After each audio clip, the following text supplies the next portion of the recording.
O rolo compressor foi o precursor da história e grandeza do Internacional. Foi o primeiro grande time da história colorada. E durante a década de 40, plasmou, em termos de futebol, uma superioridade marcante, sobre os adversários e nos campos do Rio Grande do Sul e até, por que não, representando na formação da seleção gaúcha o futebol daqui contra os adversários de outros estados. Rolo compressor, time histórico da biografia do Internacional, um time que conquistou o primeiro grande título, a primeira grande sequência de títulos da biografia colorada, conquistando um hexacampeonato e na época apelidado de doutor em futebol. O curso de medicina, todos sabemos, tem a duração de 6 anos.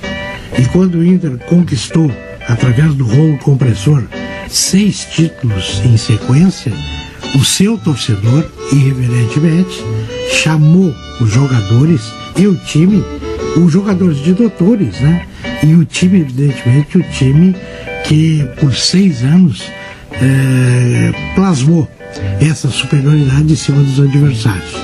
Foi durante muito tempo a maior sequência de conquistas de um clube gaúcho, depois superada pelo histórico rival e posteriormente até pelo próprio Internacional. Um time que os colorados conheciam de cor e salteado na época: Ivo, Alfeu e Mena, Assis, Ávila e Abigail, Tesourinha, Russinho, Vilauba, Rui e Carlitos. Essa foi a primeira grande formação do rolo compressor do Inter, aquela formação que fez com que este time atingisse o auge em termos futebolísticos.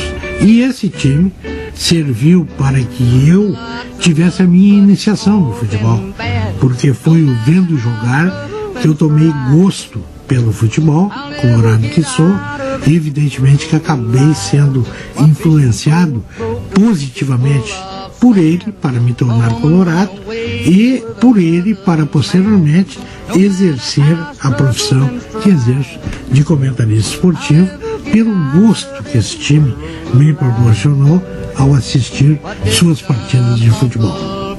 Rolo compressor, time histórico e seguramente contendo na sua formação o jogador que foi e é ainda o maior jogador da história do Internacional, Osmar Fortes Barcelos, conhecido como Tesourinha.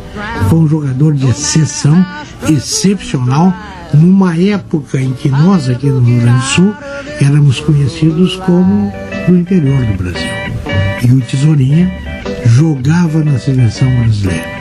Então, para que a gente tenha uma ideia da importância desse time do Internacional em termos da história do clube e até do futebol brasileiro.